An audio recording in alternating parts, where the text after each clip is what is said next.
right, Outlaw Radio Live fans, we are live on the air with none other than the legendary Biz Markie. How are you doing tonight? I'm doing great, doing great.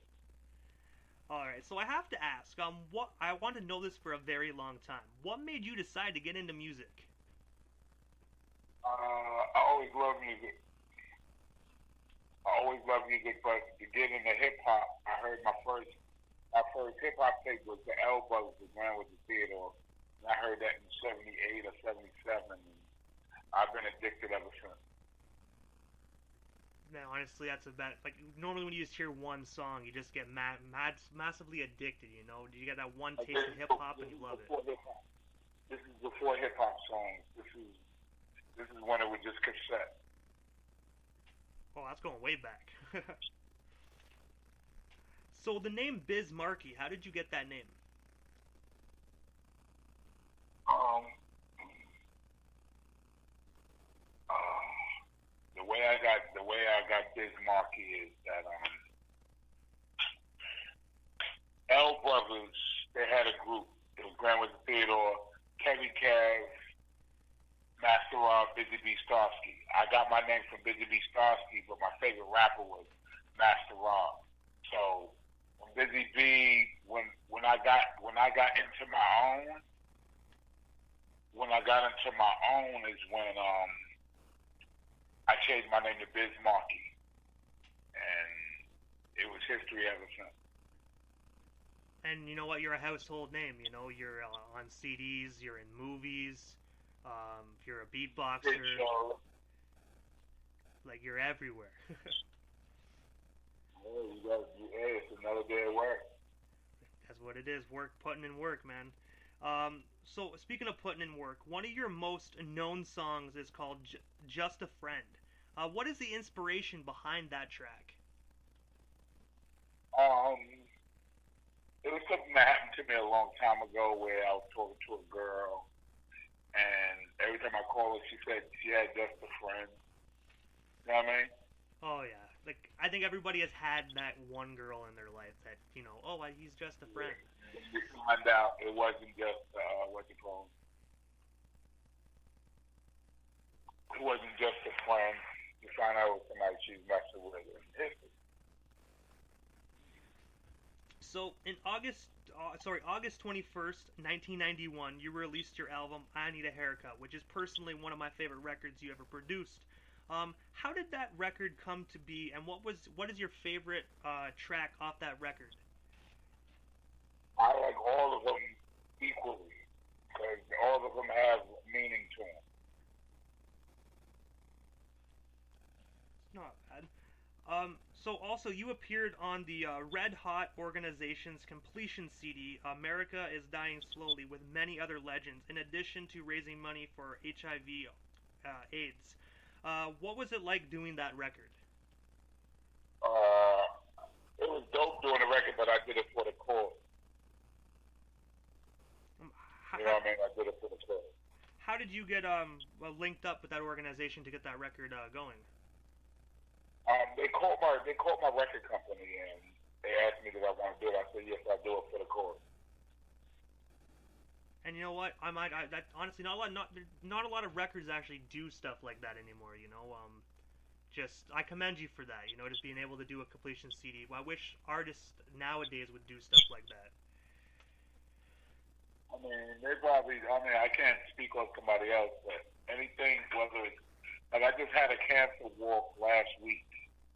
You know, I do things that goes for the cause. And you know, that's the best way to do it. You know, you just always giving back. You know, always giving back. You gotta give back. You always gotta give back because everything starts from something. Exactly. You also appeared on the Canadian duo Len's song "Beautiful Day" on their album "You Can't Stop the Bum Rush." What was it like working with them, and how did you and Len get connected? That was crazy. I can't really. I mean, I was always friends with like the lead, or I just was friends with every. You know, I'm like friends with a whole bunch of people. But when I got in contact with them, I mean, they called and wanted me to get on the record, so I got on the record, and all of a sudden we just became good friends. See that album actually, I grew up listening to that just because I'm Canadian. Glenn's about 4 hours from where I am, so it's pretty cool actually just knowing that I'm interviewing somebody that actually worked with such a group that was so big back in the '90s. It was dope. I heard they were pretty crazy people too. I heard they were pretty crazy. Oh yeah, it's like I always attract the crazy people. Beastie Boys, all of us are crazy. Speaking of crazy, well, we're gonna go to an alien subject here, and I'm pretty sure you know what I'm about to bring up when I say alien. In 2002, you appeared in Men in Black 2 as a beatboxing mailman. How did you land that role, and what was it like working alongside Will Smith and Tommy Lee Jones? Well, I knew Will since '84, '85. Besides that, and I get Jazzy Jeff was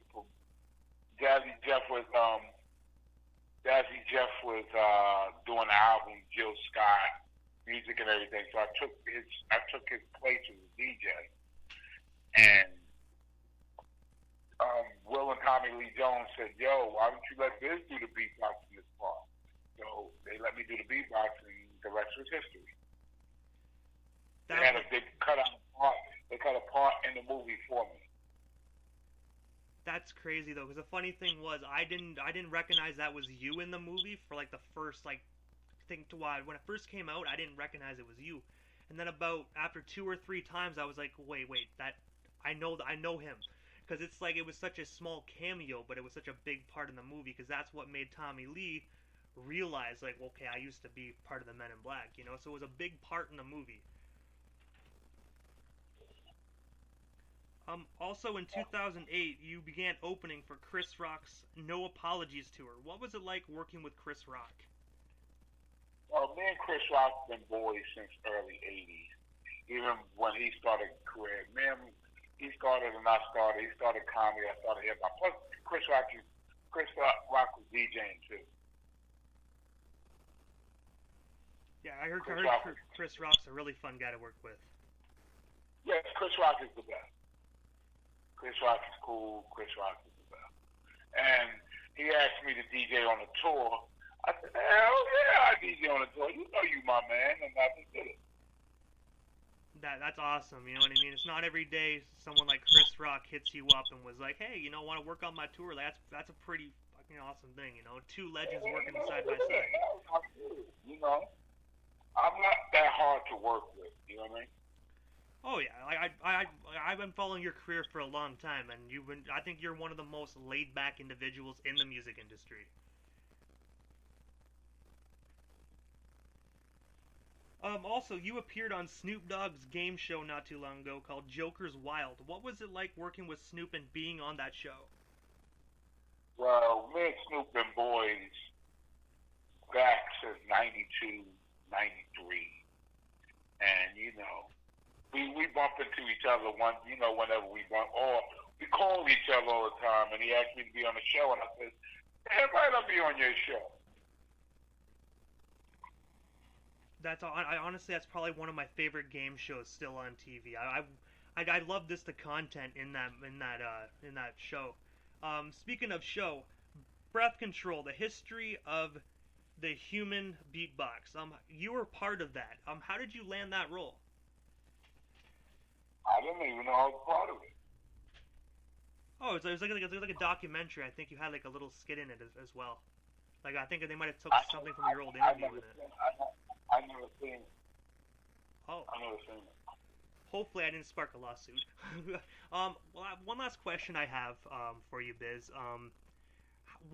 Everybody knows you're really one hell of a great beatboxer. What made you start beatboxing, and when did you realize you had that skill? Well, I started beatboxing in '78, '79. You know what I mean? In 8th grade, and people used to thought I was crazy and retarded, like these sounds in my mouth. And all of a sudden, I met another guy named Dougie Fresh that was like the same type of person. Dougie Fresh, that's going way back. So I have to ask Biz, what's next for you? Do you have any up and coming projects or tour dates or anything that you're going to be doing? I got a million shows coming up, and I'm coming to a city near you. So I got DJing, I got a whole bunch of stuff coming up. That's crazy. So, guy, everybody that's listening, make sure you watch out, keep your eye out. If Biz Markie's in your town, scoop up a ticket, go see Biz. So Biz, this is the time in the interview that I give people that come on the show a chance to give thanks or shout-outs to whoever they want to give shout-outs to, and also their social media handles. That way, people can follow you if they're not already following you. Okay. On Instagram, it's official Biz Markie, one word, and on Facebook, it's me, Biz Markie.